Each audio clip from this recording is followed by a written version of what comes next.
Now guys, I will going to show you today fish fillet with Moroccan spices.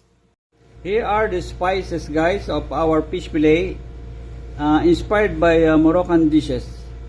Moroccan spices I mean, sorry.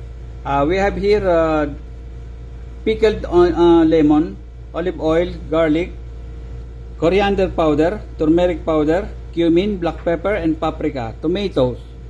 We will going to put some lemon, tomato paste, coriander, and here is our fish fillet. I will going to put all these ingredients in our food processor and I will show you the texture later. Guys, here is our processed spices, Moroccan spices. I will gonna put it in the fish and mix it little, and I will going to transfer this in our baking sheet to put it in the oven for about half an hour, and I will top it with these vegetables: green pepper, potato, lemon, tomato, hot chili and onions. Here guys, I transferred already our fish in our baking dish.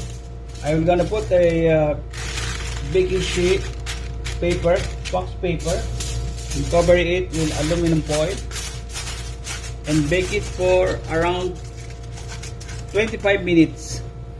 This is our baked fish fillet guys. See the texture of it. I hope you will like it. Enjoy!